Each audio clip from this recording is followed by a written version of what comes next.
económica. Marco Flores en pantalla. Querido economista, don Marco Flores, ¿cómo está usted? Hola, Fernando, ¿cómo estás? Un gusto saludarte. Aquí, encantado de conversar contigo, a tus órdenes.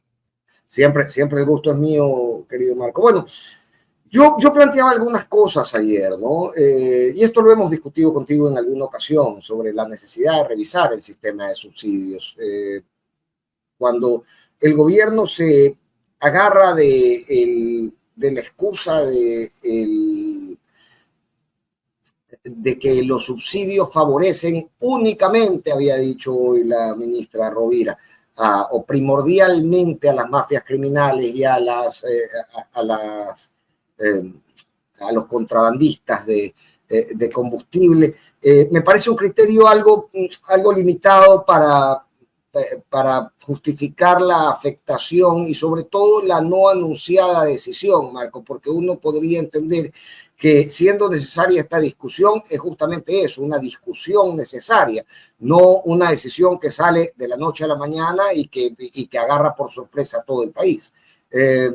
A partir de eso, Marco, partamos la discusión y luego vamos a conversar. Claro que sí. Bueno, este es un tema en realidad que tiene varias aristas, ¿no? Varias aristas. A mí lo primero que me llama la atención es algo que no puede pasar desapercibido, ¿no? O que no debería, porque yo veo que los ecuatorianos han estandarizado, han normalizado varias cosas, ¿no? Entre esas la mentira, la zapada, campea aquí en el Ecuador. Y esto le hace un daño enorme al Ecuador, ¿no? Tenemos la institucionalidad destruida, el Estado de Derecho colapsando. Digo, me llama sobre todo poderosamente la atención que el presidente haya dicho una cosa y haya dicho otra. Un presidente no puede hacer eso. Sobre todo en este caso, de manera reiterada, el presidente de la República insistió que no iba a tocar el subsidio al diésel. También insistió que no iba a subir el IVA. Bueno, uno podría decir, bueno, pero lo que pasa es que ha encontrado las cosas peor de lo que él se imaginaba, que normalmente dicen los presidentes cuando toman medidas parecidas. Pero el presidente anterior fue el mismo. Entonces no ha encontrado nada, él sabía cuál era la situación. Entonces, este no es un tema menor, porque es un tema que desconcierta a los ecuatorianos. Los ecuatorianos tienen necesidad de confiar en su presidente y en la palabra del presidente. Pero sobre todo en este caso porque no ha habido una explicación de parte de él. Han salido en una rueda de prensa 4 ministros de Estado a exteriorizar y a volver evidente la improvisación de las cifras, la improvisación de los cálculos. Una rueda de prensa literalmente deplorable. Pero como quiera que sea, tenemos ya ahora un nuevo precio del diésel. Yo quisiera simplemente comenzar diciéndote que yo creo que este llamado subsidio al diésel debía haber sido eliminado. Pero la forma en que se elimina en el Ecuador es la lamentable. Tú no puedes eliminar haciendo que recaiga el peso del ajuste en los más débiles, y eso es lo que va a pasar. Lo primero que uno tiene que preguntarse cuando tú vas a eliminar un subsidio de alto impacto social, como es el IVA, porque el IVA es el principal insumo en todas las cadenas de producción, o uno de los principales insumos de las cadenas de producción, de todo lo que se produzca, y por supuesto, el transporte es un insumo de las cadenas de producción. Los que transportan las lechugas, las papas, las empresas que transportan los artículos para los supermercados, los que abastecen los mercados populares, van en transportes, unos en camioneta y la mayoría en vehículos que utilizan diésel.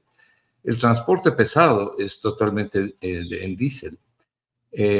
La maquinaria que tienen los municipios, los consejos provinciales, utiliza diésel, de manera que el impacto va a ser bien grande en ellos en la obra pública, porque hay un impacto bien grande en el precio del combustible, pasa de 1.80 a 2.80. Entonces, la poca obra pública que existe en el Ecuador, lo que pueden hacer municipios, consejos provinciales, obviamente se va a ver afectado por el costo del transporte. Entonces, uno podría decir, bueno, entonces quiere decir que un subsidio como este nunca podría ser eliminado. No, no estoy diciendo esto. Lo que pasa es que un subsidio como este, para ser eliminado, debe ser debidamente compensado. Y ahí es donde ha fallado el gobierno. Los economistas, por lo menos mis estudiantes, siempre supieron y siempre saben los estudiantes de economía y los estudiantes de los primeros cursos, que para tomar una medida de política económica, lo primero que hay que hacer es desarrollar el planteamiento, la medida, digamos así, en la dirección correcta. ¿Es correcta la dirección de esta medida de eliminación del subsidio? En mi concepto, sí. Segundo, tiene que ser en la proporción correcta. ¿La proporción es correcta? ¿Pasar de $1.80 a $2.80? En mi concepto, sí. Pero todo eso queda anulado porque la oportunidad es absolutamente incorrecta. Es decir, lo que en las universidades americanas se llama el timing, ¿no? El timing es desastroso. Tú tienes una situación en los servicios públicos y en la obra pública literalmente deplorable. La gente se está muriendo. Entonces, aquí cabe usar esa reflexión popular ecuatoriana de que tras piedras palos. Eso hace todavía mucho más necesaria la compensación. Y para terminar este segmento, Fernando, la compensación o lo que los ministros de Energía y sobre todo el ministro de Energía y la ministra de Finanzas llaman compensación, en realidad no es una compensación, porque la mayor parte de las llamadas compensaciones son temporales o por una sola vez, mientras que el incremento del precio en el combustible es permanente. Son entonces, un esparadrapo, entonces, Marco, se lo está utilizando como un esparadrapo dorado, digamos, contra... peor que eso, yo creo que es un engaño evidente, porque, mira, por ejemplo, ha habido que ir ajustando las cifras, porque ayer apareció el ministro de Obras Públicas, que ahora es el señor Luque, y dijo que los choferes después de 8 meses ya no van a recibir la compensación, entonces cada cual aquí que vea cómo se las arregla. Ese cada cual que vea cómo se las arregla, ¿qué significa? Que van a subir los pasajes, evidentemente van a subir los pasajes de manera importante, por señalar un ejemplo, ¿no? Por señalar un ejemplo. Pero luego vienen los montos que se han señalado. ¿Qué tan ciertos son esos montos? ¿Cuál es el esfuerzo fiscal que tiene que realizar la gente? Así que yo creo que esos son temas que podemos abordar. Te decía, uno podría preguntar y decir, entonces, ¿no podemos eliminar estos subsidios? Sí, sí los podemos eliminar si es que la compensación es correcta. Y la única compensación, porque todas las llamadas focalizaciones, y esta ni siquiera es una focalización, todas las focalizaciones son malas, y son malas no en este gobierno, en cualquier gobierno, porque dejan por afuera a una enorme cantidad de personas. La única focalización, que a mí no me gusta llamarle focalización, sino la única compensación posible, la más adecuada posible de tener y que le llega a todo el mundo, es la reducción de impuestos. ¿Y cuáles impuestos? No cualquier impuesto, sino el impuesto más regresivo que tiene la economía ecuatoriana, que es el IVA. Pero eso el Fondo Monetario no lo va a permitir. Esto se inscribe no solamente dentro de lo que está exigiendo el Fondo Monetario para desembolsarle $1.000 millones al Ecuador, sino dentro de lo que están pidiendo los neoliberales criollos, que son peores que el Fondo Monetario. Ahora, luce también, Marco, como que este pedido que ha sido una constante en la lógica del Fondo Monetario, no desde ahora, yo lo escucho desde los 90, ¿no? El tema de elevar las tarifas del IVA, eliminar los subsidios, etcétera, etcétera. Hoy se agarra del tema del contrabando, hoy se agarra el tema de la minería ilegal, etcétera, etcétera, como una cuestión de oportunidad, de momento, como me decías, Marcos. Antes podría haber sido cualquier otro tema que hubiera causado conexión, digamos, con la ciudadanía, como si se puede, no quiero ser, pero sí, como excusa para tomar esta decisión. Pero lo cierto es que parece provenir de una política aplicada por décadas sin importar la excusa del momento. Tú tienes razón. Esto es algo que el Fondo Monetario ha venido exigiendo desde hace tiempo. Pero el Fondo Monetario siempre exige cosas en esta dirección. Subir impuestos, reducir subsidios, bajar el gasto público, echar empleados. Y como comprenderás, los gobiernos, los neoliberales que sean o de derecha que sean, no pueden hacer todo a la vez, entonces van haciendo las cosas en esa dirección como pueden. Pero cuando el Fondo Monetario pide esto, yo hago aquí una pregunta. ¿Y por qué, por ejemplo, no piden que en lugar de hacer esto, cuánto va a recibir, cuánto le va a quedar libre de polvo y paja al Estado ecuatoriano esta medida? Le va a quedar en el primer año, en los primeros 12 meses de medida, le va a quedar libre de polvo y paja $1.000 millones más o menos. Sí, 900 millones era lo que más o menos decía el cuadro que me habías enviado. Sí. Ya me voy a referir a eso, pero en números redondos es un poco más de 900, ¿no? Pero en números redondos hablemos de $1.000 millones que le queda libre de polvo y paja. Si es que pagan todas las compensaciones que dicen, que yo lo dudo mucho, y luego explicaré por qué dudo mucho, cuáles son las razones. Ya me referiré luego a los cuadros. Pero te decía, ¿por qué en lugar de fijarse en esta medida, en un momento tan difícil para la mayoría de la gente en el Ecuador, por qué, por ejemplo, no se fijan en el informe del SRI sobre el gasto tributario? Tienen $1.500 millones subsidiados, regalados anualmente a las grandes empresas. No a las empresas ecuatorianas, a las grandes empresas. Estamos hablando de empresas los principales grupos económicos, ¿no? Y también ahí están las empresas extractivas, como por ejemplo las mineras. Pero lo que te trato de decir con esto es que ese tipo de cosas no se les ocurre. Ese tipo de cosas no las miran. Hace pocos días salió un nuevo informe de gasto tributario del fondo del SRI, donde señala que más de 6.000 millones se van en gasto tributario, es decir, en impuestos que no se cobran. Parte de ese gasto tributario es correcto. Son devoluciones del IVA, las reducciones que hace la gente cuando paga el impuesto a la renta, pero hay una parte que es absolutamente incorrecta y que no le reditúa en nada al Estado, porque esos $1.500 millones anuales, algunos creen que puede ser más, yo tomo una cifra conservadora, se supone que el Estado entrega para que las grandes empresas generen mayor inversión y mayor empleo. Y no han generado ni mayor inversión ni mayor empleo, han generado mayores ganancias para ellos. Y yo no me opongo a que tengan mayores ganancias, me opongo a que el Estado les regale dinero con la plata de la gente. Entonces, ¿por qué no miramos ese tipo de subsidio? Bueno, el gobierno ha decidido venir por acá. Cuando quieras podemos un poquito reflejar qué es lo que dicen las cifras, que ha habido que irlas ajustando porque los funcionarios de gobierno ni ellos saben cuáles son las cifras. Te hago notar. Eso es lo que más me preocupa, Marcos. Una medida tan súbita como la que, perdón, a ver, déjame. Ahí creo que está. No. Ay, cómo necesito a Doña Prodo para esto. A ver, ahí estamos. Okay. Déjame ponerla en. Tal vez primero el cuadro número 1. Sí.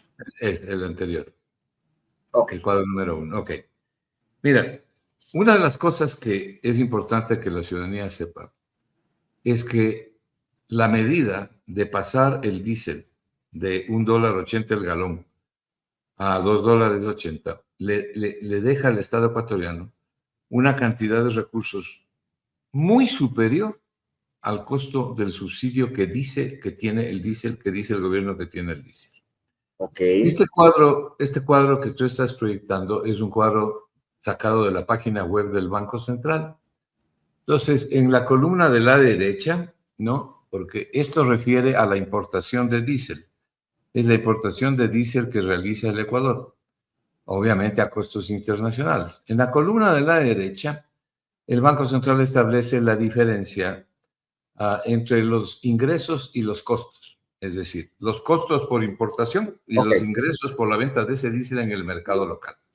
Entonces, en los 7 primeros meses, esto le ha costado al Estado ecuatoriano, es decir, la diferencia le ha significado al Estado ecuatoriano un egreso de recursos, el subsidio, de $454.3 millones, ¿ok? 454.3 millones de dólares. En el lado izquierdo, nosotros tenemos el volumen de importaciones en miles de barriles, ¿no? De manera que la información está completa. Si esto es lo que le ha costado al Estado ecuatoriano la importación de combustible en los primeros 7 meses, esa información, que es una información real, ¿no? Proporcionada por Petroecuador, publicada por el Banco Central, nos permite proyectar cuál sería el costo del subsidio al final del año. Entonces, esos 454.3 millones, al final del año alcanzarían a $778.8 millones. el subsidio real del Estado ecuatoriano al diésel es 778 millones de dólares. No es ni 1.100, ni 1.124, ni 1.194 como consta en la Proforma 2025 recientemente aprobada, ni mucho menos 1.600 millones como algunos de los funcionarios dicen. Esa cifra de ahí permite establecer que el subsidio al final del año estaría en 778.8, que además es una cifra muy parecida, pero un poco más alta que la que se pagó el año pasado. Entonces, esto es el subsidio que tú tenías que eliminar.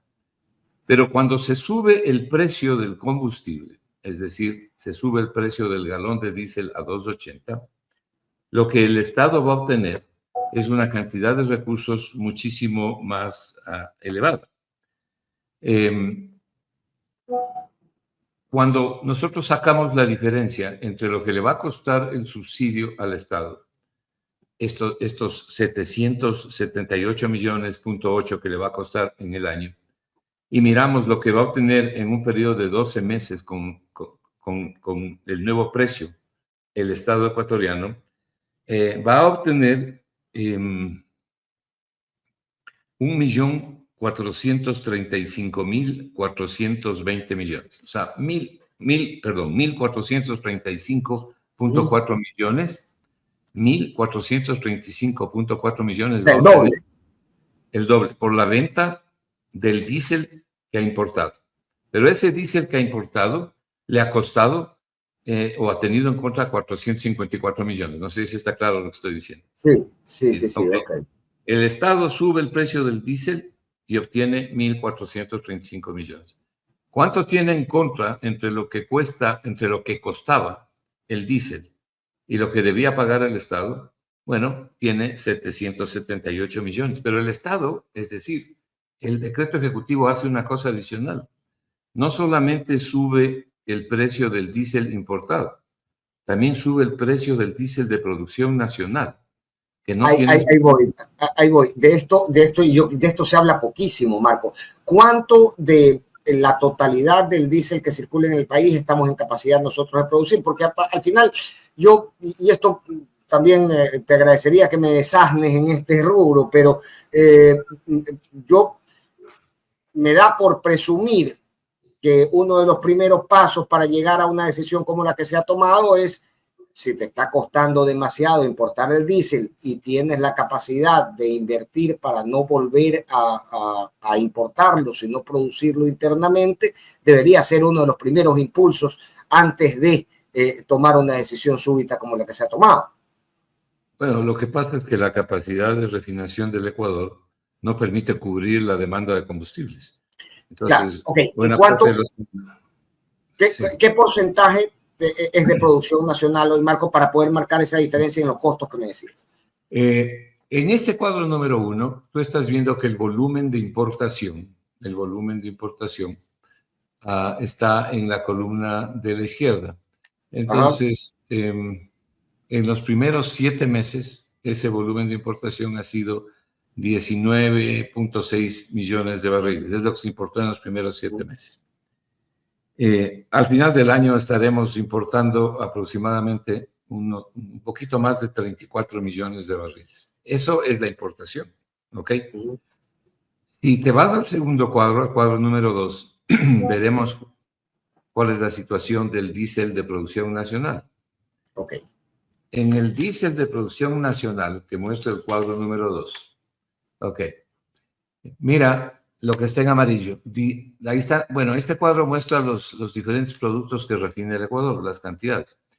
El diésel número 2 está en amarillo y abajo está la suma de lo que ha producido, de los barriles que ha producido mensualmente el Ecuador, porque esto está en miles de barriles. Entonces, tú ves, por ejemplo, que en enero del año 2025 produjo 446, en febrero 288 y así. La suma de enero a julio te da 2.451.000 barriles de enero a julio. Nosotros hicimos la proyección para todo el año. Como cada barril tiene 42 galones, multiplicamos los 42 galones por el total de barriles. Como vas a ganar $1 por cada galón adicional. De 2.80, de 1.80 a 2.80 ganas $1 por galón. Entonces, resulta que en el diésel de producción nacional, que no tiene subsidio, porque los costos de producción son inferiores al precio de venta, por la venta del diésel de producción nacional, el Estado va a recaudar $176.4 millones.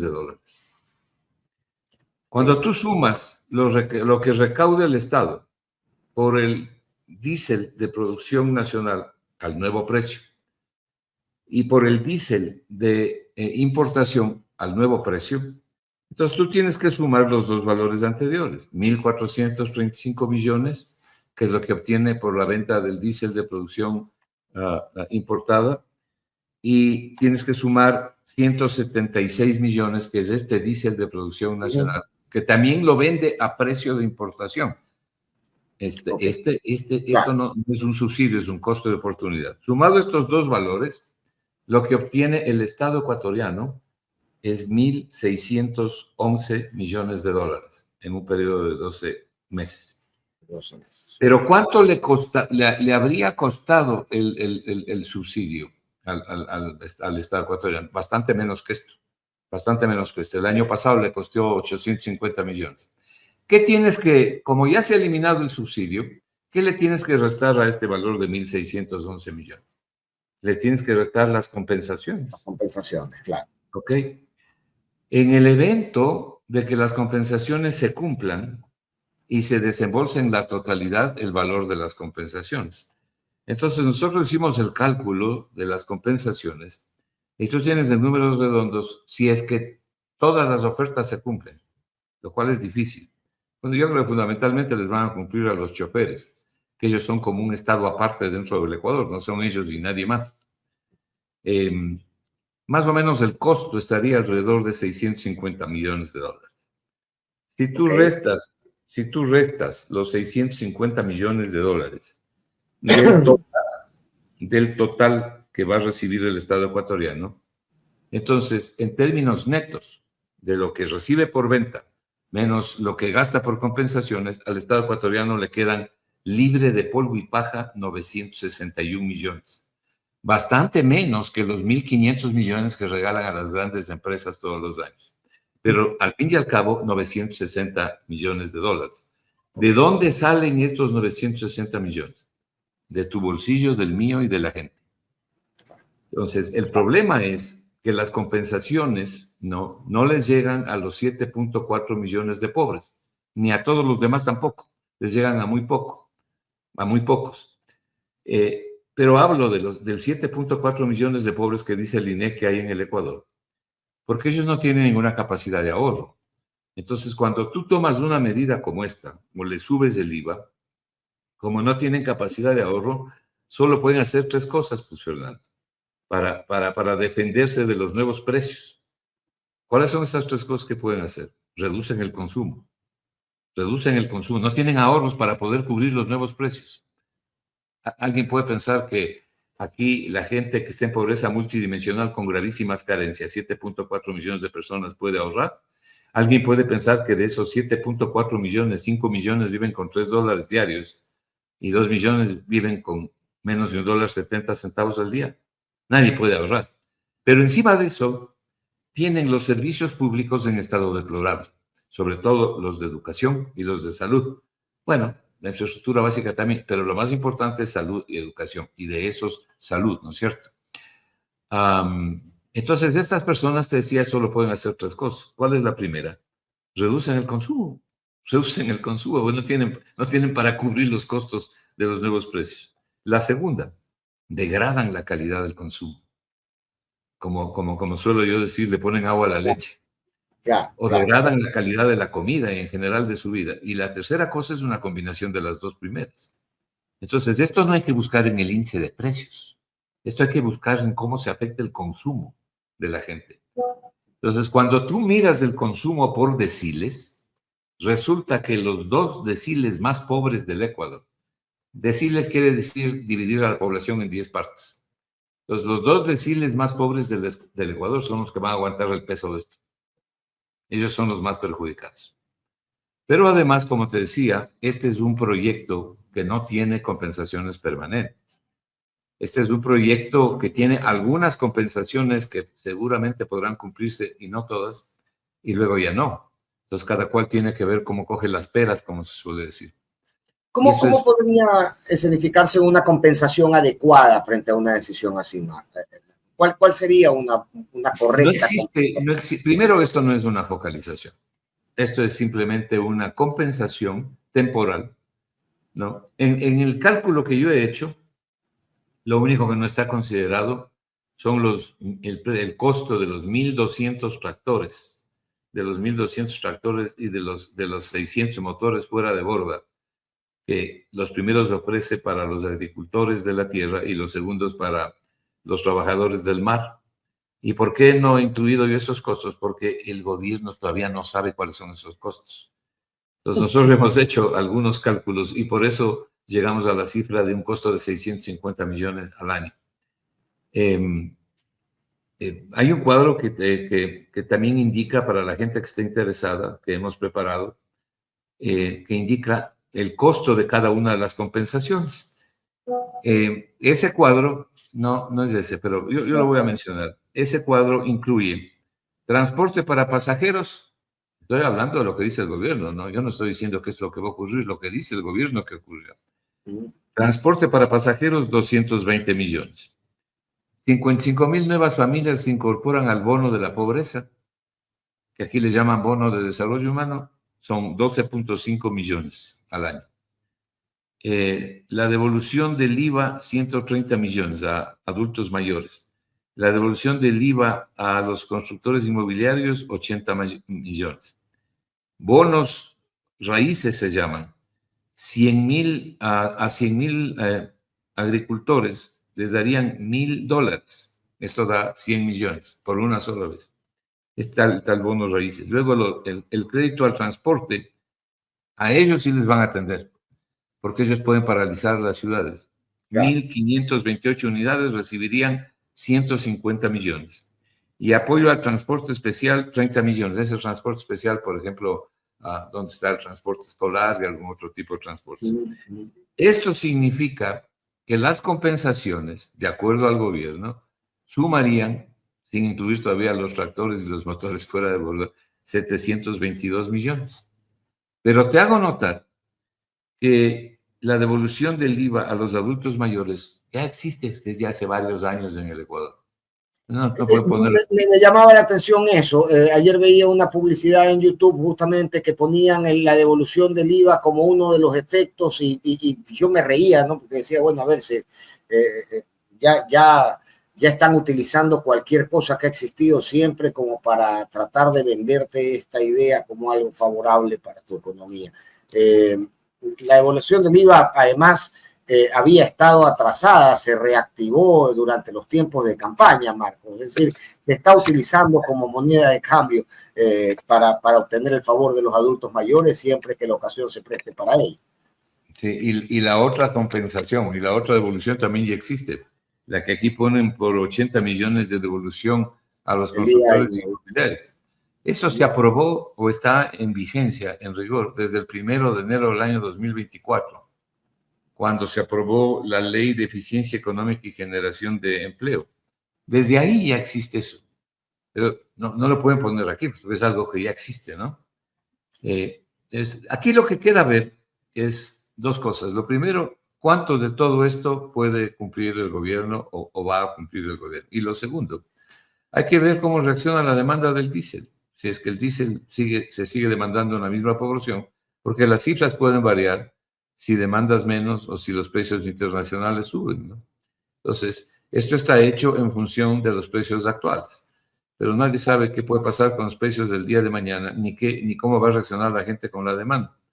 Y justamente ahí, Marco, me explicabas, ¿no? Pues esto puede tener tres tipos de consecuencias en cuanto al consumo familiar, pero me gustaría también conocer, yo ayer veía un noticiero en que entrevistaban a varios analistas económicos y mencionaban que no debería tener un efecto en el costo de la canasta básica esta elevación del diésel. Es decir, que entre todos los gastos que se tienen en el sistema productivo, pues quedaba un poco dispersado este aumento y ya no afectaría directamente la canasta básica en más de 1 o 2 centavos en el peor de los casos. ¿Es esto cierto, Marco, o tiene que ver también con cuestiones especulativas? El día de mañana el temor va a hacer que los productos se afecten en su valor y en su precio. Esos son los analistas neoliberales los que dicen eso. Ellos decían cuando se subió el IVA que tampoco se iban a afectar los precios ni iba a haber inflación y que se iba a afectar muy poco. Cuando pasó el primer mes con el IVA al 17%, salieron a decir, ya ven, no se ha incrementado mucho el índice de precios. Claro, si tú buscas donde no debes, nunca vas a encontrar lo que buscas, porque fueron a buscar en el índice de precios. Y lo que tienes que buscar es qué pasó con el consumo. ¿Y sabes quién da la respuesta a esto? Las Naciones Unidas. Las Naciones Unidas, y claro, desmiente categóricamente a todos estos ciudadanos que tienen interés, como la tabla de interés compuesto, eso no es interés simple, es interés compuesto el que tienen. Y hay un informe que acaba de sacar las Naciones Unidas sobre Ecuador, que es muy doloroso leerlo incluso, donde muestra el estado de pobreza del Ecuador. Y te voy a dar solamente una cifra. El 30%, es decir, más del 40% de la población ecuatoriana no puede completar la mitad de la canasta básica. ¿Quién dice eso? Las Naciones Unidas, en un informe, además un informe muy bien hecho que debe haberles costado mucho dinero por toda la gente que ha participado y por todas las investigaciones que han hecho. Si quieres, al terminar la entrevista yo te lo puedo mandar porque yo creo que todo ecuatoriano debería leerlo. Y no son los economistas independientes nacionales los que estamos diciendo eso. Está diciendo las Naciones Unidas, la Organización de las Naciones Unidas. Y habla del estado crítico de la pobreza en el Ecuador. Entonces, cuando salen los economistas neoliberales y dicen que esto no le va a afectar al índice de precios, ¿qué están diciendo? ¿Que la gente entonces no va a ser afectada? Ayer, en una entrevista con un colega tuyo, me decía él, esto va a afectar, le dije, sí, por ejemplo, va a afectar al pan. Y yo mismo le contestaba, le decía, ¿qué tiene que ver el pan con el incremento del diésel? El pan tiene que ver mucho porque la harina se transporta en un camión y el camión utiliza diésel. Las lechugas, cuando llegan a tu mesa y las compras en el mercado o en el Supermaxi, son trasladadas en equipos pesados, es decir, en carga pesada que utiliza diésel, camiones, estos trailers gigantescos, en fin. ¿Cómo se abastecen los productos del mar en los mercados populares? Bueno, en camiones, y los camiones utilizan diésel. El diésel está presente en todo el sistema productivo, en unos casos más, en unos casos menos, porque el 70% de los combustibles en el Ecuador viene para la producción de bienes y servicios viene por el diésel, ¿no? De manera que es obvio que esto va a impactar en los precios, pero luego tienes un efecto todavía mayor. A veces tú puedes incrementar un determinado bien o servicio de un 5%, pero luego ves que se ha incrementado al doble y dices, a ver, pero si yo solamente subí la mitad, claro, el resto lo hace la especulación. Entonces, si tú cuando llegas al estudio le encuentras al chocolatinero o al vendedor de confits que seguramente está con un charol cerca del estudio, y cuando veas que él ha subido el precio de sus confites que vende, le dices, ¿y hasta dónde subes tú? Te va a decir, hasta el punto en que la gente no me deje de comprar. Y eso es lo que hace el vendedor. Entonces, toman este tipo de cosas. El carpintero te va a subir, el plomero te va a subir sus costos y te va a decir es que ha subido el combustible o han subido las gasolinas. Esto tiene un efecto especulativo bien grande, bien grande. ¿Cómo se llama? Al plomero le está costando más llevar el pan a su casa, pues naturalmente va a tener que cobrar más por sus servicios para poder costear la alimentación de la familia, y esto se vuelve un espiral que de nunca acabara, querido Marco. Pero me preguntaba también, y a partir de lo que conversábamos, me preguntaba también si es que no estamos observando esto desde las mismas lógicas de gobierno, esto se traduce en otro problema, ya un poco más de índole social y político que económico. Y es que yo escuchaba hoy a la ministra de Gobierno decir, estamos en este momento en operativo en todos los mercados para revisar que el precio se mantenga. Entonces, por un lado tenemos la presión de gobierno para que el precio se sostenga en los mercados, pero por otro lado, familias que si es que no se ajustan a esta nueva realidad de mercado, sencillamente no llegan a completar el sucre para la papa. Bueno, si quieren controlar el precio en los mercados, tienen que quedarse a vivir ahí. Porque pueden controlar ahora, pero mañana ya no van a poder controlar. Los economistas sabemos, porque nos enseña la teoría económica, que los controles de precios no funcionan. Y cuando no funcionan los controles de precios, generalmente producen mercados negros. O cuando tú prohíbes el consumo de ciertas cosas, producen los mercados negros, se producen mercados negros y los precios suben. El mejor ejemplo es la droga, ¿no? Y lo que ocurrió en Estados Unidos durante la gran prohibición de licores. Pero en el caso de los productos de primera necesidad, lo que ocurre es que se genera escasez. Se genera escasez y tienes que andar viendo dónde consigues papas o dónde consigues lechugas o lo que sea. Entonces, tú no puedes controlar ese tipo de precios. Algo puedes hacer hasta cierto punto. Más bien lo que se debe controlar es el costo de los servicios. Es el costo de los servicios donde hay un gran abuso. Y aquí hay empresas que están abusando todos los días de manera infame, como por ejemplo las prestadoras de salud, las compañías de seguro de salud, que le pagan a la gente lo que les da la gana, cuando les da la gana y nadie les controla. Sin embargo, te cobran lo que te cobran, que es una barbaridad. Los servicios deberían ser controlados. ¿Cuánto cuesta ahora sacarse una muela o ponerse una calza o ponerse una corona? ¿Cuánto cuestan las consultas a diferentes profesionales? Esta no parece una economía de $400 mensuales, sino una economía del primer mundo. Entonces, por ahí habría que trabajar. Pero en los artículos de primera necesidad, nadie puede decir que va a controlar los precios. Mira, cuando yo era estudiante hace años atrás, hubo un gobierno que inventó una cosa que se llamó la Superintendencia de Precios. Entonces salían los inspectores, ¿no?, a controlar los precios de los mercados. Primero, la mayor parte de ellos era un grupo de pillos, ¿no?, que iban a extorsionar en los mercados.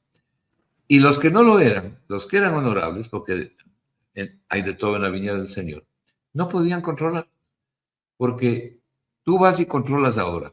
Pero el día de mañana ya el precio ha cambiado. Cuando le ven llegar al inspector, entonces el precio vuelve, pero no se vende. Y lo mismo ocurre en la tiendita del barrio, lo mismo ocurre en diferentes sitios de expendio de productos. Esto tiene un efecto fuerte en el precio de los bienes y los servicios.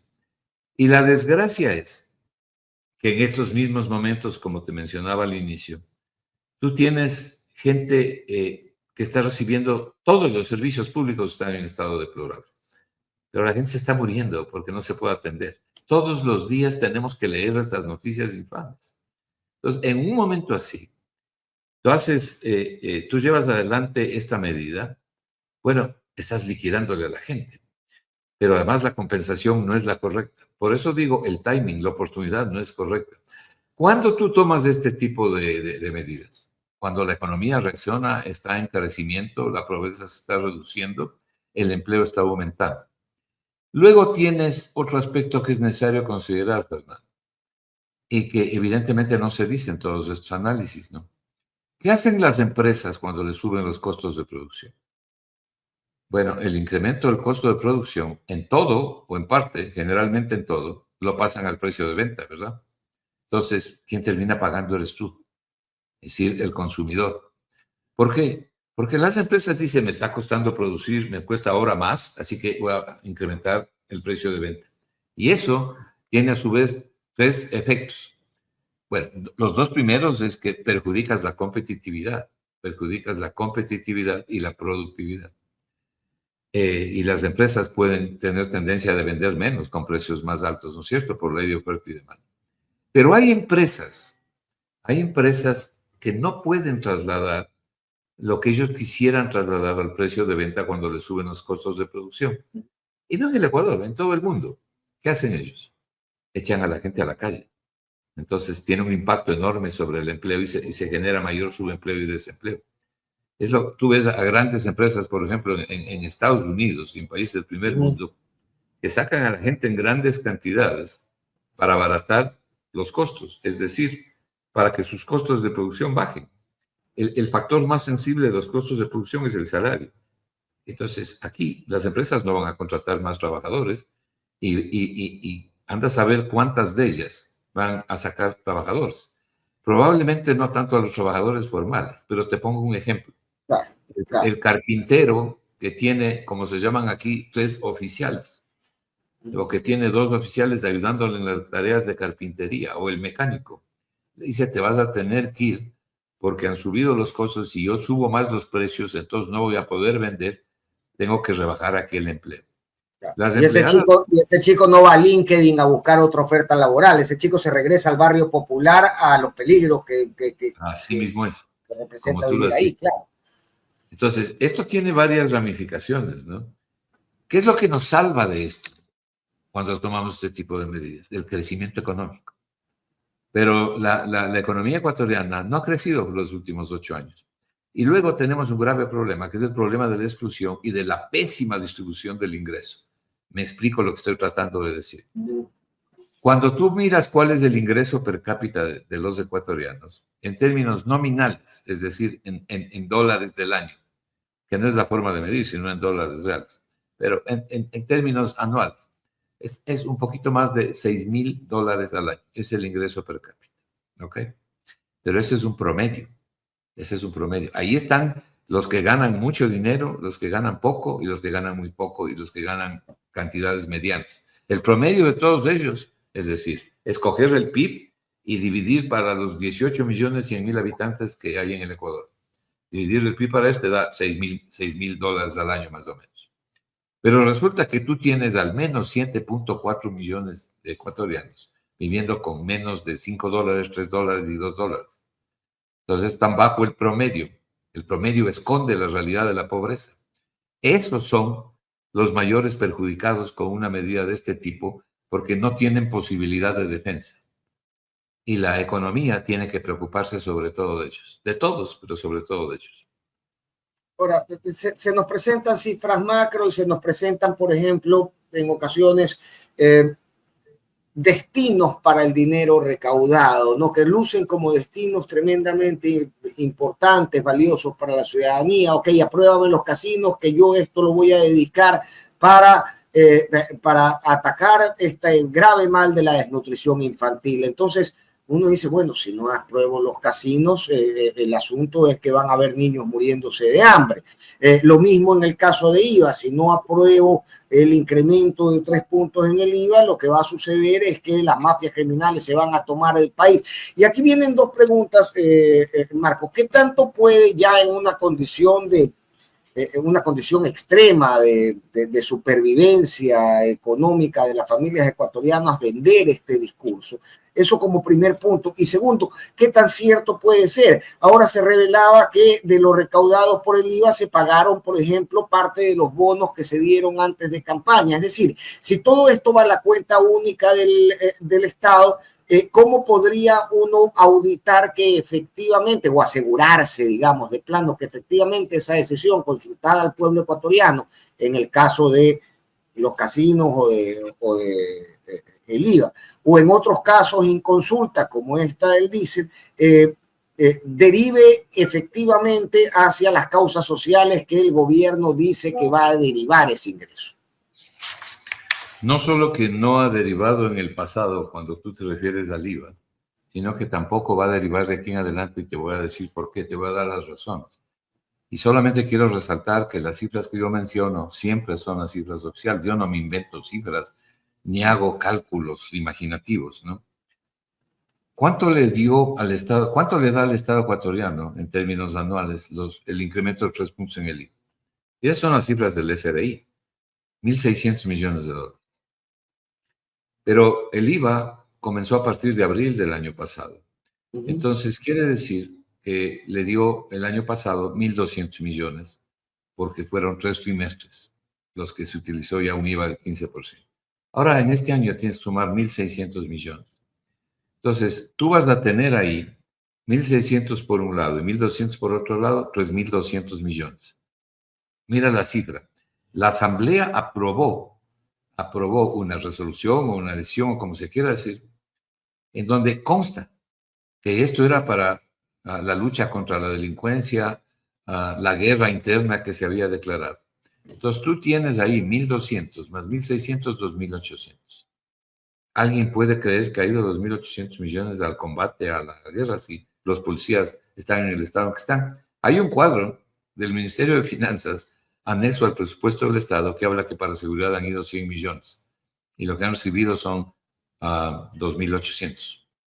Entonces, ahora, de aquí en adelante, ¿por qué yo creo que va a suceder lo mismo? Te explico con las propias cifras de ellos, las propias cifras del presupuesto del Estado. El presupuesto del Estado en este año ha sido aprobado increíblemente, pero así es, ¿no? La Asamblea les aprobó un presupuesto del Estado de 40.900 millones de dólares. El año pasado, el año 2024, el presupuesto del Estado fue 36.000 millones, el aprobado. Pero realmente, ¿en cuánto terminó el presupuesto del año 2024? En 32.800 millones. En números redondos, digamos 33.000 millones. 3.000 millones menos de lo que se había aprobado. Eso quiere decir que hubo sectores que no recibieron la parte que tenían que recibir del presupuesto. 3.000 millones. Se ejecutó o que no ejecutaron debidamente. No, eso es lo que egresó el Ministerio de Finanzas. Eso es lo que egresó. Esa es la primera subejecución. La segunda subejecución es la que tú dices. Cuando las entidades reciben la plata, pero no la utilizan en el tiempo que deberían haberla utilizado, porque son ineficientes o porque por política económica están guardando el dinero para que suban las reservas internacionales. Porque las instituciones públicas tienen la obligación de poner la plata en el Banco Central. Y la plata que las instituciones públicas se ponen en el Banco Central es el componente principal o un componente principal de la reserva. Entonces, usted decía, el año pasado termina el presupuesto en 32.800 millones, 33.000 millones. Este año han pasado el presupuesto a 40.900. Quiere decir que lo han incrementado en 8.000 millones de dólares. ¿Hay posibilidad de cumplir ese presupuesto de 41.000 millones? Absolutamente ninguna posibilidad. A pesar de que ese presupuesto tiene un financiamiento interno y externo de 11.600 millones. Escúchame la cifra. 11.600 millones contrata el Estado ecuatoriano en deuda interna y en deuda externa para financiar este presupuesto que te estoy diciendo. Más de la cuarta parte del presupuesto. Sí, bueno, como un 30% y pico. Pero con ese presupuesto financiado en esta forma, todavía hay un déficit de 5.600 millones, que lo dice la propia ministra de Finanzas, que sería el déficit a final de año. Yo creo que será menos. ¿Por qué? Porque no tengo la menor duda de que va a haber una fuerte subejecución presupuestaria. Y porque a lo mejor suben otros impuestos, han subido ya que estamos hablando del diésel, en fin. Pero ahí no quedan las cosas, Fernando. Entonces, tienes financiamiento por 11.600 millones de dólares, que viene de deuda externa y de deuda interna. Tienes, a pesar del financiamiento, una parte que no has podido financiar, que es el déficit.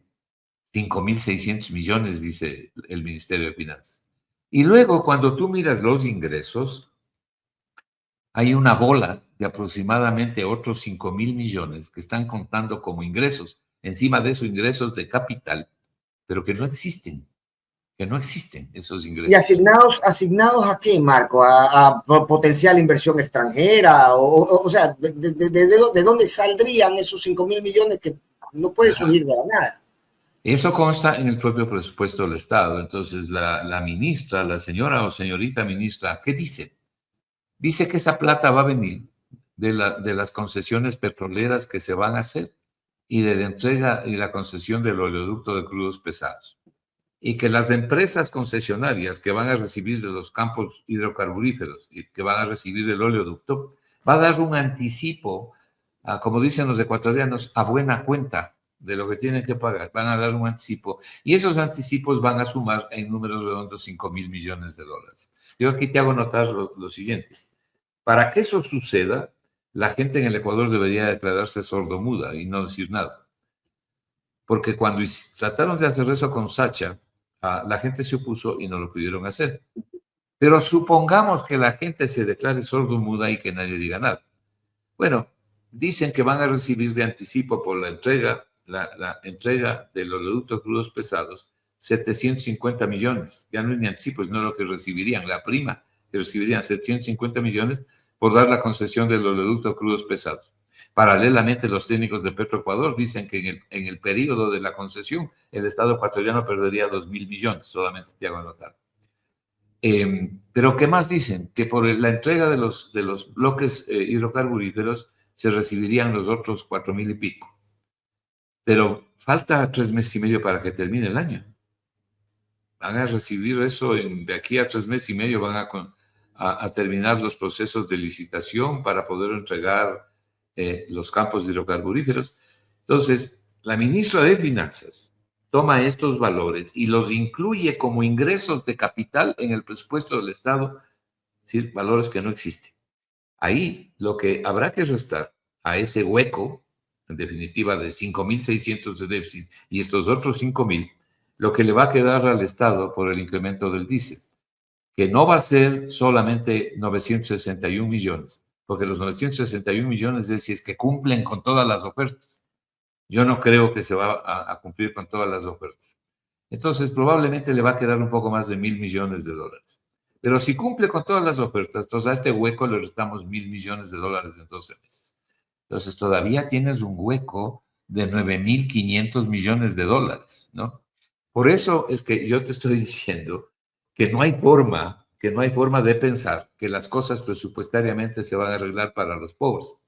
Y algo que vale la pena que tú sepas y que sepan tus oyentes, quienes siguen este programa.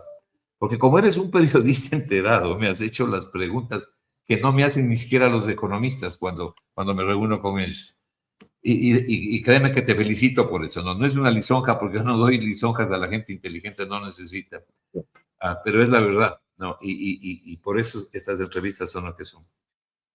El Fondo Monetario, más bien dicho, el gobierno ecuatoriano tenía la aspiración, y el Fondo Monetario también, constaba en el informe anterior sobre Ecuador del Fondo Monetario, que este año el Ecuador iba a poder entrar a los mercados internacionales a colocar bonos para financiar estos huecos que tienen el presupuesto.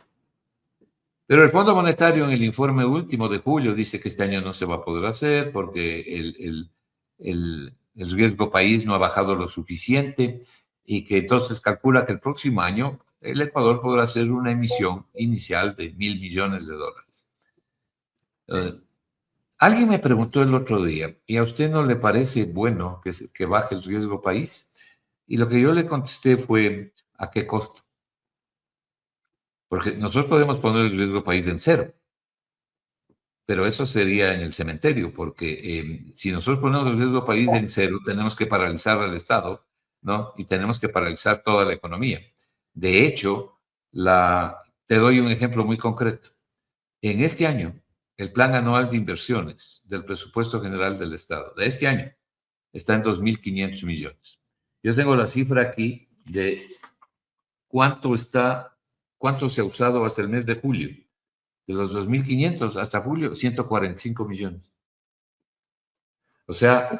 Y ahí quisiera que me desasnes con algo, querido Marco, porque uno escucha siempre, ¿no? Y cuando me ha tocado participar de la gestión pública es siempre como una espada de Damocles que uno tiene encima, ¿no? Hay que ejecutar correctamente porque lo que no se ejecuta te lo restan del presupuesto del siguiente año. Pero acá vemos porcentajes de ejecución en la inversión bajísimos en la mayoría de ministerios. Algunos no llegan al 14%. Y luego vemos incrementos de 8.000 millones en el presupuesto del año siguiente de ese que registra déficit en la ejecución. Y desde acá no se entiende, Marco. Desde mi formación realmente no alcanzo a atender ese puente. ¿Me lo podría explicar? Creo que sería valioso. Mira, ventajosamente yo siempre estoy consultando las cifras de la economía ecuatoriana y te puedo hablar con las cifras en la mano, ¿no? Te puedo hablar con las cifras en la mano. De este presupuesto de 41.000 millones, ¿cuánto se ha egresado hasta el mes de julio? Hasta el mes de julio de este año. 15.000 millones. 15.000 millones. ¿De dónde van a salir los otros 26.000 millones entre el 31 de julio y el 30 de diciembre? ¿De dónde salen los otros 26.000 millones? No existe ese dinero, en su totalidad no existe. Entonces, ahí tienes una fuerte subejecución presupuestaria, de hecho, que es lo que va a pasar este año. Luego viene la segunda, la de las instituciones, porque el Fondo Monetario te dice que tú tienes que reducir el gasto, que tú tienes que subir los impuestos, se subió el IVA, que tú tienes que eliminar el subsidio, se subió el precio del diésel, y que tú tienes que echar empleados a la calle para bajar el riesgo país. Porque cuando bajas el riesgo país, te va a costar menos el entrar a financiar parte del presupuesto en los mercados internacionales vendiendo bonos del Ecuador. Actualmente el riesgo país está en alrededor de 700 millones y seguramente bajará a 600 con las medidas que se han tomado. Supongamos que es 600 millones. Tú tienes que más o menos pensar que tendrías que pagar a 600 puntos básicos, que sería el riesgo país, cada 100 puntos básicos es 1% de interés, 6%. A eso tienes que sumarle a cuál es la tasa del bono a 10 años en Estados Unidos, que es con el que se compara el riesgo país, y aproximadamente anda por el 4%. Entonces, no podríamos, si es que bajamos el riesgo país a 600 puntos, seguramente vamos a tener que pagar alrededor del 10% de interés, una tasa bien alta. Pero si es que seguimos bajando el riesgo país, bueno, la mínima inversión, esta que te acabo de hablar que hay, tiene que volverse cero. Porque no hay forma de hacerlo de otra manera, de seguir acumulando reservas. Para que tú bajes el riesgo país, tienes que acumular reservas. Si no acumulas reservas, no vas a bajar el riesgo país. Los países europeos que colocan bonos al 1%, Alemania coloca, imagínate, Alemania coloca al 0,5% los bonos. Y tiene gran demanda, gente que le compra los bonos. ¿Por qué? Porque el riesgo país de Alemania es cero. Es cero. Lo mismo ocurre con los japoneses, con los irlandeses, en general con la Unión Europea, pero no con los países latinoamericanos. Entonces, para bajar el riesgo país, la receta del Fondo Monetario de siempre y de los neoliberales es esa. Suba impuestos, eche gente a la calle, reduzca el gasto, liquide la inversión, porque no tienen que más liquidar sino la inversión. Y cuando liquidas la inversión, paralizas la economía y sobre todo afectas el empleo. No hay una contradicción, no hay una contradicción tamaña ahí, Marco. Es decir, lo que estás haciendo es premiar políticas que al final sugieren que podrían resultar en una contracción económica y con eso disminuir la capacidad de pago, pero eso te eleva ante los ojos de del sistema financiero internacional. A mí no me hace mucha lógica. Es que no tiene lógica por dos motivos. El primero, porque yo creo que una razón fundamental, porque en países como Ecuador hay una obsesión por bajar el riesgo país, es para que suban los bonos, el precio de los bonos. Te cito los números. El 27 de marzo del año 2020, cuando se inició la reestructuración de la deuda ecuatoriana, los bonos ecuatorianos, habían 11 paquetes de bonos, tenían un precio en el mercado internacional de 27 centavos por dólar. Es decir, había un descuento de 63 centavos. Tú entregabas a 27 centavos y te daban $1 en bonos. Es decir, comprabas bien barato. Bueno, hoy, y el Ecuador canjeó esos bonos por 3 tipos de bonos nuevos, los 2030, 35 y 2040. Hoy el bono 2030 es alrededor del 90%. ¿Eso qué quiere decir? Que si tú compraste al 40%, que finalmente el promedio de la reestructuración, tú compraste al 40% y ahora ese bono vale 90%, ya has ganado más del 100%. Lo que te estoy diciendo con esto es que este es un viejo negocio de determinados sectores privados, donde están los nacionales también. Y esa para mí es la razón fundamental para hacer todo esto. Ahora, Yo no eso no niego. se mide solo de Ecuador hacia afuera, Marco. Discúlpame la interrupción, pero realmente se me despierta curiosidades, porque acá se habla también de la deuda interna y la deuda interna nunca se paga, se renueva papeles y se renueva papeles y se renueva papeles, pero estamos muy derivados a pagar la deuda que está hacia afuera, pero la interna, en ocasiones no tenemos ni claras cuáles son las cifras de los rubros de deuda interna. Ok. Te decía que la razón fundamental de esto, la bajada del riesgo país, es por eso, porque este es un viejo negocio en el Ecuador y un perverso negocio en el Ecuador.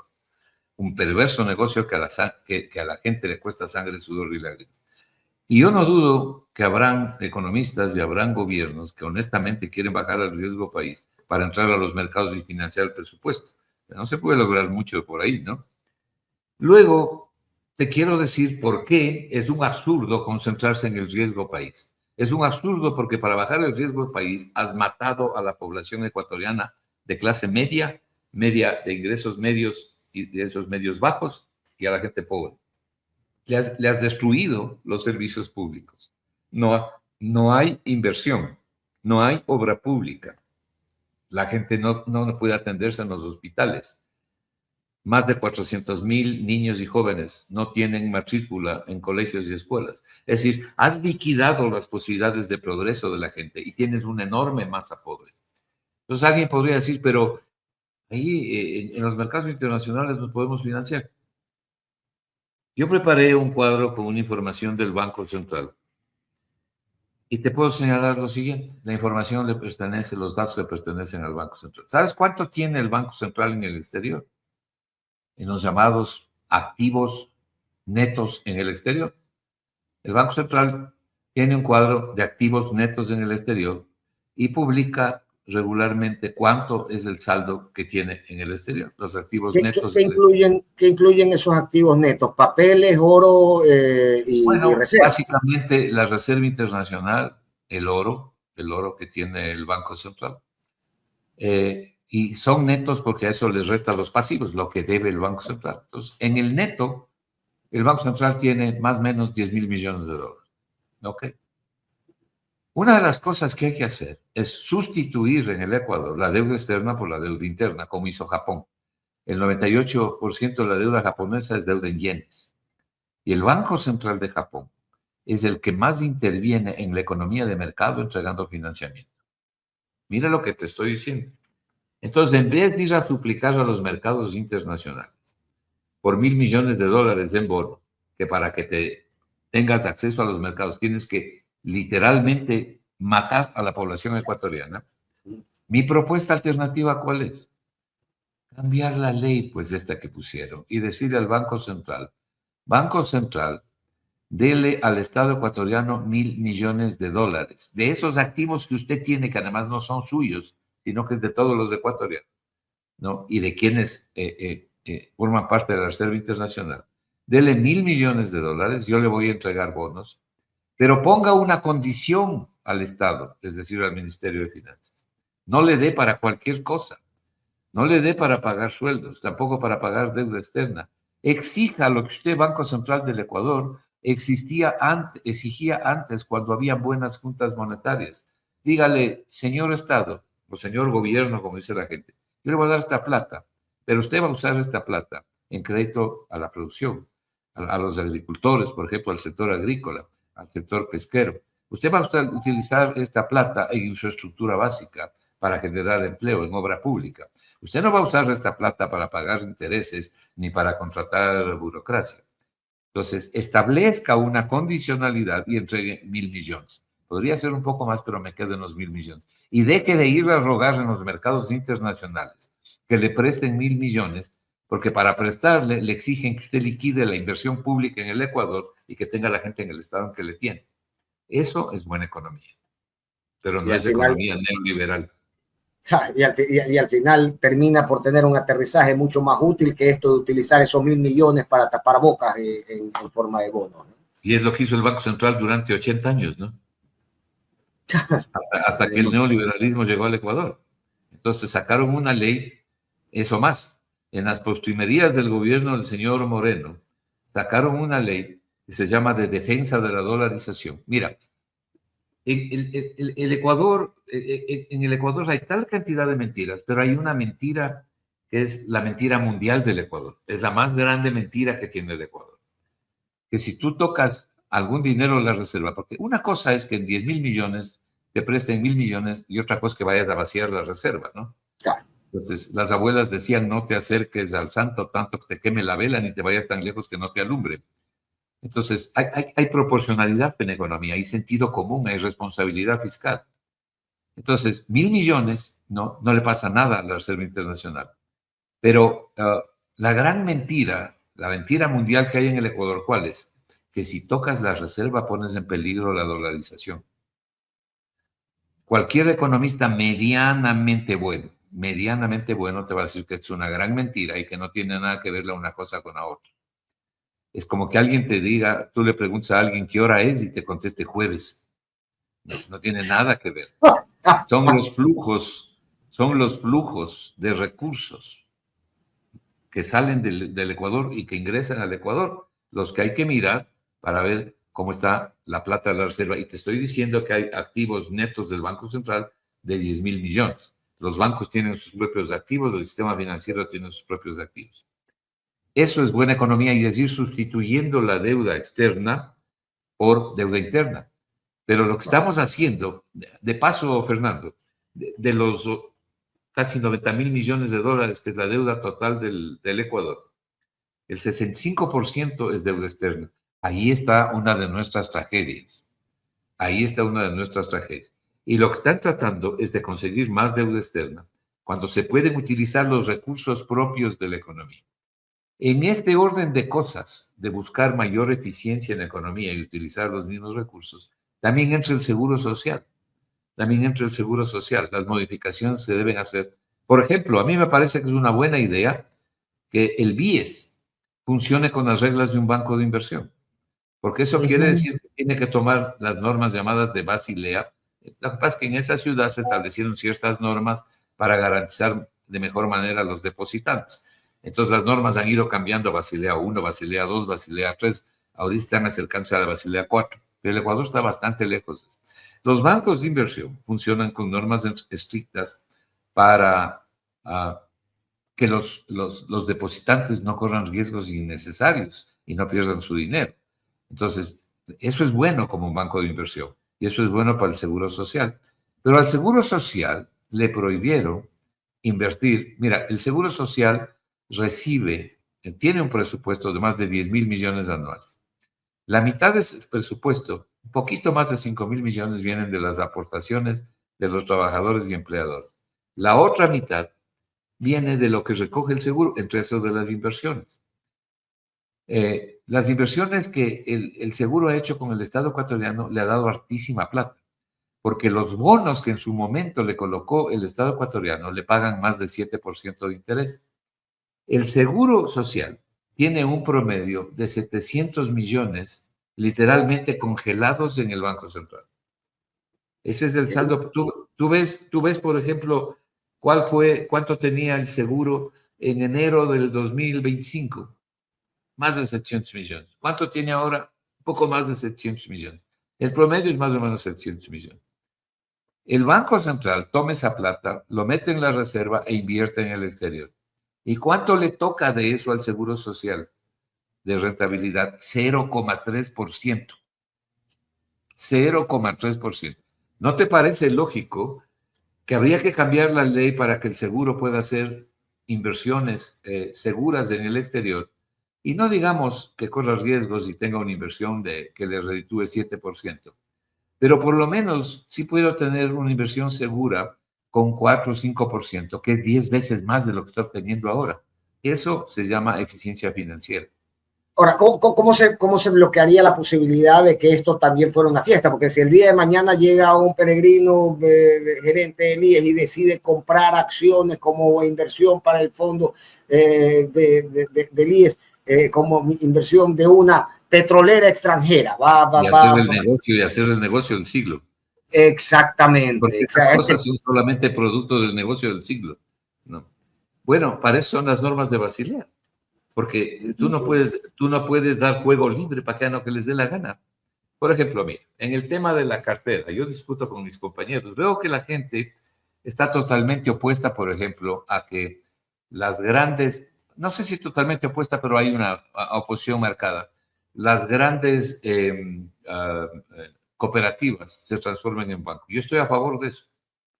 Aquí hay cooperativas que tienen una enorme cantidad de depósitos y que básicamente el dueño es el gerente. Básicamente el dueño es el gerente. Bueno, en el Ecuador han quebrado ya más de 400 cooperativas, ¿no? Así que comencemos por ahí. Entonces, si tú tienes un nivel de depósitos tan grande, depósitos que superan a los de algunos bancos, entonces tienes que exigir un grado de seguridad mayor. ¿No ves que las cooperativas no son de nadie? Y cuando quiebran, te dicen qué pena hemos quebrado. Y si los activos que tienen el día en que los vendas, ¿no?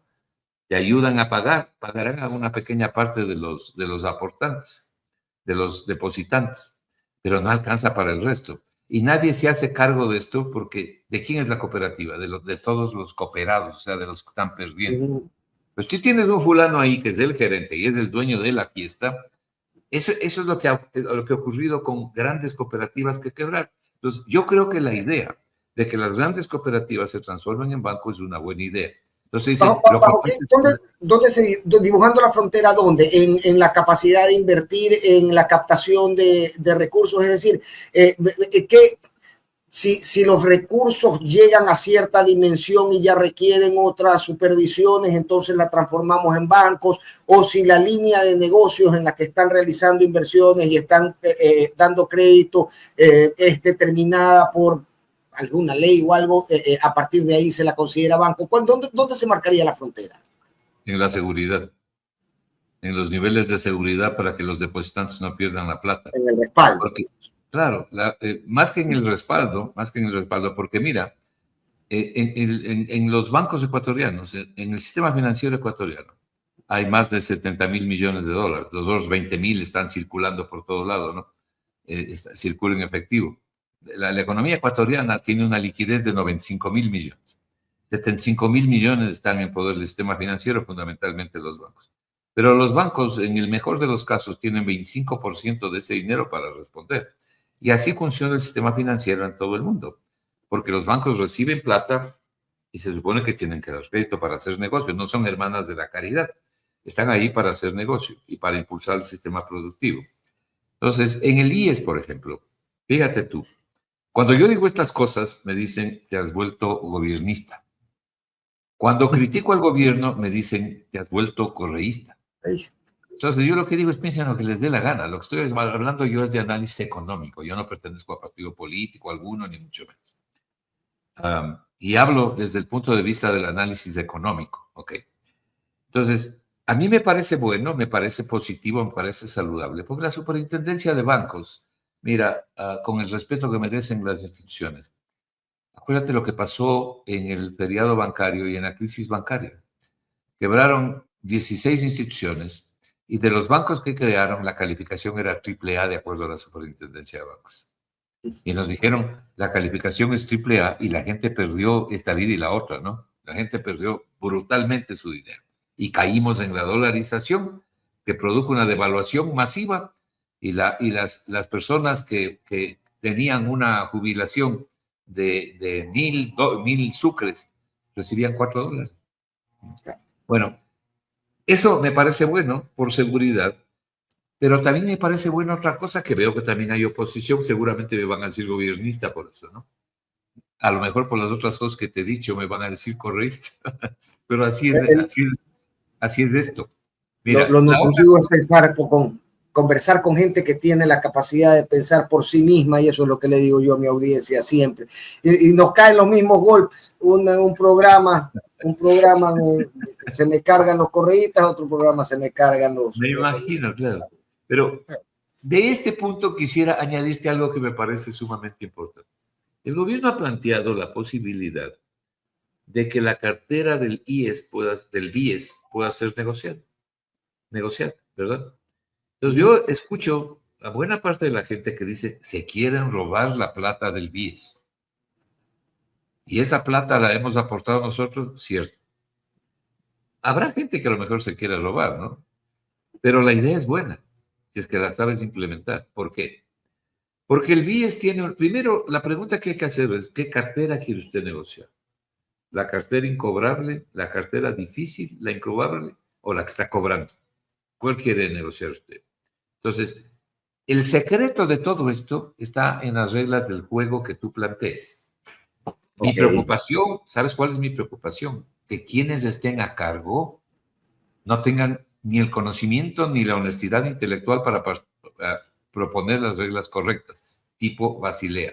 Pero, por ejemplo, si tú tienes una cartera incobrable, en vez de que hagas remisiones, y le pasas y le vendes a la banca, por ejemplo, la banca la puede cobrar mucho mejor que lo que puede cobrar el BIS. Tiene una estructura mucho más amplia, además, y mucho más formas de hacerlo. Pero seguramente a la banca no le va a interesar la cartera incobrable, ni a nadie. Yo no compraría ninguna cartera incobrable. Compraría cartera difícil, que es un buen negocio, para tratar de recuperarla, pero evidentemente ahí tienes que dar un buen descuento en la cartera de difícil cobro, ¿no? En lugar de regalar la plata en las remisiones. Pero ¿qué pasa con la cartera que estás cobrando? Ya esa plata ya la dio el BIS, ¿no? Entonces está cobrando por gotas. Pues vamos a decir que la cartera por cobrar del BIS está como en 30.000 millones de dólares. Vende 5.000 millones. ¿Qué haces con esos 5.000 millones? Aquí vienen las reglas, ¿no? ¿Qué haces con esos 5.000 millones? Crédito para la producción, crédito para la construcción, crédito para la obra pública. No para cualquier cosa. Entonces ahí funciona la condicionalidad también aquí. Y lo que estás haciendo es sustituyendo deuda externa por deuda interna, utilizando tus propios recursos, es decir, dándole la vuelta a la plata y haciéndole girar más rápidamente lo que en términos técnicos se llama mejorar la velocidad de circulación del dinero. Pero no, aquí hay gente que se opone. Todo depende de cuáles sean las reglas. Claro, todo depende de regulaciones y de supervisiones. Pero además depende de quienes hagan las reglas. Porque que no vaya a ocurrir lo que alguna vez dijo Stalin, ¿no? Pues sí, me parece que fue Stalin. Cuando él convocó una especie de plebiscito y le vinieron a decir, va a perder el plebiscito, la gente va a votar en contra de lo que usted está proponiendo. Y el tipo contestó y dijo, ¿y quién va a contar los votos sino yo? Así que se murió de la risa y dijo, sí, pero nosotros vamos a contar los votos. Entonces, si tú haces una elección amarrada porque tú cuentas los votos, le estás engañando y estás estafando a la gente. Si tú aquí abres ciertas posibilidades para el seguro social, que no tendría por qué ser la única institución, que a mí me parecen positivas, pero pones los controles adecuados, lo primero que tienes que ver es quién va a hacer las reglas y si las reglas van a ser las correctas. El mundo decidió que para evitar que vayan personas incorrectas a hacer las reglas, porque a veces se presentan como lobos vestidos de oveja, decidió formular las reglas de Basilea que son universales. Entonces tú te acoges a eso. Cualquier buen inversionista que quiere poner plata en una institución, lo primero que se preocupa es ver en la estructura de la institución usted qué reglas está siguiendo. Está siguiendo las reglas, porque aquí muchas cooperativas están navegando por debajo del radar, ¿no? Déjame decirte eso, navegando por debajo del radar. Y lo que se requiere aquí es tener seguridad y volverlas más eficientes, ¿no? Entonces, las reglas que sean las que rigen el negocio financiero, el negocio bancario, por ejemplo, en el caso del BIES, tienen que ser reglas universales, no hechas por Juanito ni Pepito. Claro, claro, y aterrizadas a un escenario nacional donde te dé al final eso que tanto se reclama, ¿no? La seguridad jurídica para Pero si estamos absolutamente necesitados de recursos, no puede estar sentado encima de la plata. Claro. La otra cosa, por ejemplo, Fernando, yo he venido proponiendo desde hace tiempo, y seguramente yo tengo algunos amigos de los municipios y consejos provinciales, seguramente no les gustará. Mira, el Estado ecuatoriano le entrega, o por lo menos le debe entregar, el año pasado como 3.000 millones de dólares del presupuesto del Estado, porque los municipios reciben el 21% de los ingresos permanentes de acuerdo a la ley y el 10% de los ingresos no permanentes. El año pasado eso fue más o menos 3.000 millones de dólares. Este año son 3.500 millones de dólares. No es cualquier cosa. Entonces, yo no estoy de acuerdo que se entregue nomás así la plata. Debe haber una condicionalidad. El Estado debe poner una condicionalidad. Para eso hay que modificar la ley. Entonces los municipios dicen que nosotros somos autónomos. Si la autonomía no significa que hagas lo que te dé la gana con la plata, porque es plata del Estado, es decir, es plata de toda la sociedad. No es que porque eres autónomo puedes coger la plata y mandarla a comprar fritada en vez de hacer de invertir en lo que tienes que invertir. Y además, la condicionalidad tiene que ser para que los municipios presenten indicadores de cumplimiento que los debe diseñar el Banco Central. Por ejemplo, ¿cuál es la relación de gasto corriente y de gasto de inversión? Mira, cuando Jaime Nebot fue alcalde de Guayaquil, y no lo digo porque Jaime sea mi amigo, sino porque ustedes los guayaquileños saben mejor que los serranos. Cuando él fue alcalde de Guayaquil, el 15% era gasto corriente y el 65% era gasto de inversión. Y me acuerdo la cifra porque él lo repetía todo el tiempo. La repetía con constancia, sí. Ok. Aquí en Quito sucede lo contrario. El 45% es gasto corriente. Y por eso la ciudad de Quito, y en el gasto de inversión están metidos cosas que nada tienen que ver con la inversión. Por eso tenemos una ciudad de Quito en el estado que se encuentra tan deplorable, ¿no? Tan deplorable. Porque ese alcalde ni siquiera tiene la iniciativa, por lo menos, de poner plantas. Y sabes que Medellín bajó 2 grados la temperatura arborizando la ciudad, ¿no? Entonces, aquí hay muchas cosas que se pueden hacer, pero el Estado no puede estar cruzado de brazos. A Keynes, los neoliberales, a Keynes le han hecho decir cosas que nunca pensó, y le critican fuertemente. Y claro, ya Keynes no vive para defenderse. Pero Keynes decía una cosa que no pueden contradecir, ¿no? Ni le pueden contradecir al Premio Nobel 2008 a Paul Krugman o a Stiglitz, Premio Nobel 2001, que son post-keynesianos.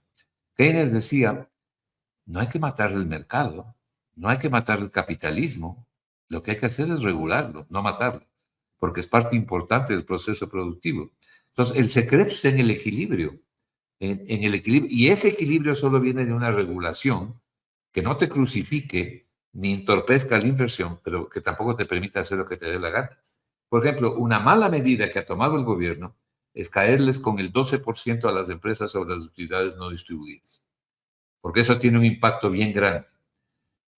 Veo que buenos amigos míos están pidiendo que el Ministerio de Finanzas les pase nomás directamente estas asignaciones a las que tienen derecho, estos 3.500 millones que te hablé, les pase nomás directamente el Ministerio de Finanzas. O sea, que el Ministerio de Finanzas solamente sea un cobrador, pero nada más.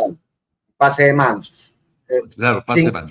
Yo no estoy de acuerdo por las razones que te acabo de decir, porque esa plata no es del Ministerio de Finanzas, es de todos los ecuatorianos. Entonces hay que exigir determinados indicadores de cumplimiento. Hay municipios, consejos provinciales que rebotan el gasto corriente. ¿Son exigibles los mismos indicadores al municipio de, no sé, de Nobol que al de Milagro, que al de Bucay, que al de Guayaquil? No son los mismos. Y mi experiencia en el Banco del Estado fue justamente esa. Mira, están diseñados los indicadores en relación a una serie de subindicadores, por ejemplo, la población, el grado de desarrollo de la ciudad donde se encuentra, en la provincia donde se encuentra el municipio. Es decir, no puedes medir a todo el mundo con la misma vara, ¿no? Porque no le puedes medir a un pequeño municipio de Chongón o de Palora como al municipio de Quito, ¿no? Entonces, todo esto está ya fríamente establecido y calculado. Es más, el Banco del Estado, que es el que da los créditos a los municipios, tiene diseñado toda una serie de indicadores. Pero todo eso hay que reformular y yo le encargaría al Banco Central, en alianza con el Banco del Estado, a preparar los indicadores de cumplimiento. Uno básico es, por ejemplo, la relación gasto corriente y gasto de inversión sobre el total de recursos. Para que los municipios... ¿Qué hizo tu alcalde, el ingeniero Bebes Cordero, de Guayaquil? Porque yo he oído a quienes le amaban a León y a quienes le odiaban a León. Pues León era eso, ¿no? Tenía gente que o le quería mucho o le odiaba. No había mucho intermedio. Pero nunca he visto a alguien que no reconozca la obra que hizo. Entonces, y creo que cualquier rabia contra León Febres Cordero que venga de alguien que ha habitado y creció en esta ciudad con su alcaldía viene derivado a su registro de prioridades como presidente de la República y no necesariamente a su gestión como alcalde. Todo el mundo está dispuesto a reconocerle que esta ciudad era lo que él presentó en esa cadena nacional que hace cuando cierra la alcaldía para servicios ciudadanos y luego informa de lo que había encontrado y la dejó pues como una ciudad funcional, ¿no? Claro, cerró 3 meses, puso llave 3 meses ¿Sí? hasta poner las cosas en orden. Entonces, eso es lo que hay que hacer en los sitios donde necesita. Luego llegó Nebot, ¿no es cierto? Y ustedes han visto qué es lo que ha venido pasando en general en Guayaquil.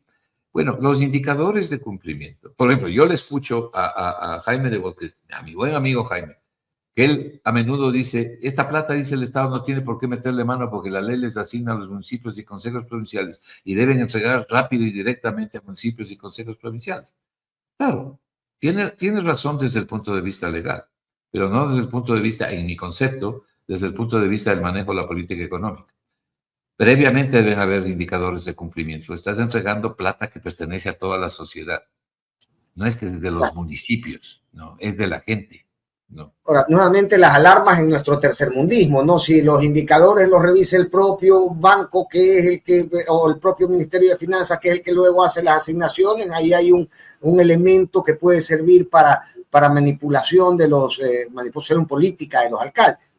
Bueno, siempre hay ese riesgo en todo, ¿no?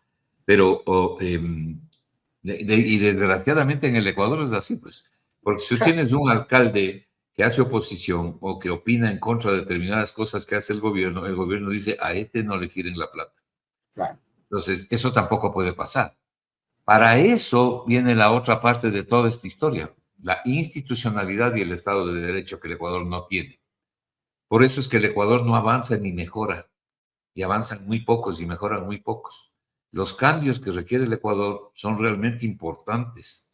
Ventajosamente, la mayoría de ellos se pueden hacer. Y no son problemas estructurales, como suelen decir algunas personas y algunos buenos amigos economistas míos. Pero los problemas estructurales son la suma de problemas no resueltos, que les han puesto un bonito nombre de estructurales. Problemas que han ido acumulando y que nunca resuelven, ¿no? Entonces te dicen, es un problema estructural, como que dice, estamos condenados a estar ahorcados. Y no tiene por qué ser eso, porque si no, entonces no hubiera un lugar como Singapur, pues no como Corea del Sur, ¿no? Entonces, hay cosas que pueden hacer aquí. Esos indicadores de cumplimiento también se basan en el Estado de Derecho. Claro, en Europa no ocurre que venga un gobierno y porque me cae mal el alcalde ordeno que no le giren, eso no sucede ahí, ¿no? Claro, Y es parte de la honradez intelectual también, ¿no? Es parte de la honradez intelectual que mucha falta hace en el Ecuador. Lo que te he tratado, Fernando, de decir es que no todo está mal, pero muchas cosas están mal. Y que hay ciertas cosas que yo veo que son positivas, ¿no? Este tema del diésel que nos convocó a este agradable conversatorio es un tema que ha sido planteado de mala manera, ¿no? Las tales reivindicaciones, compensaciones y bonos no resuelven el problema de la gente pobre. Pero por último, ya se tomó la medida. Entonces, te hago aquí una pregunta en voz alta para ti, para mí y para la gente. ¿No será acaso necesario que la sociedad le exija al gobierno que estos 1,000 y pico de millones que libre de polvo y paja va a recibir, los dedique a fortalecer la obra pública, la salud y la educación? Y que el gobierno garantice el destino de los recursos para esos propósitos, porque además el dinero está saliendo del presupuesto familiar, del bolsillo de la gente con un enorme esfuerzo. Y que por otro lado, esa preocupación que debe darse para atender la salud y la educación les ayuda a los pobres, porque es la mejor manera de ayudar a la gente más pobre, que tenga dónde irse a curar, que tenga dónde llevar a su hijo si está con fiebre para que le atiendan y que haya medicinas, que tenga dónde llevar a su hijo para que se eduque y que tenga un camino más o menos decente para llegar a su casa para que no le maten en el trayecto. Esa es la forma en que el Estado puede ayudar. Para eso se requiere inversión, pero la inversión del gobierno central en el Ecuador está destruida. Entonces, por lo menos estos 1,100 y pico de millones, que es lo que les va a quedar libre de polvo y paja, metan ahí, no en la Reserva Internacional. Eso debería exigir la gente. Y estas mesas de diálogo que dicen los ministros que van a hacer, ojalá los dialogantes le digan eso al gobierno y ojalá el gobierno, no es que el gobierno tiene que sensibilizarse, como les gusta decir a los ecuatorianos, no tiene que sensibilizarse, tiene que hacer lo que le corresponde hacer. Y lo que le corresponde hacer es hacer buena economía.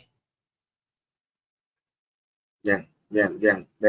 Marco, pero realmente yo disfruto tanto que he abusado de tu tiempo. El día de hoy creo que es el día que más he abusado de tu tiempo, pero ha sido una clase de economía de esas que no solamente yo disfruto, sino la gente en el foro también está diciendo que la ha disfrutado mucho. Te mando un gigante abrazo, Marco, de verdad muy agradecido. También, que Dios te bendiga y te agradezco mucho. Un inmenso abrazo. Muchas gracias. Bien, era Marco Flores,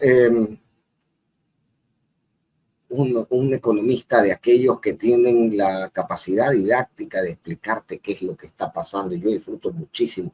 Espero que ustedes también, es una cátedra, ¿no? Cada vez que viene Marco, realmente yo termino por aprender cosas y por disponer de forma didáctica información que yo no podría trasladar a ustedes, pues no tengo esa capacidad técnica que tiene Marco de materia económica, pero me gustaría que ustedes comprendan. Entonces, Marco es ciertamente una voz autorizada para esto y francamente, de nuevo, ¿no? El hecho de que haya sido ministro de Finanzas y cuando uno lo escucha hablar, uno se pregunta ¿y por qué no lo ha vuelto a hacer?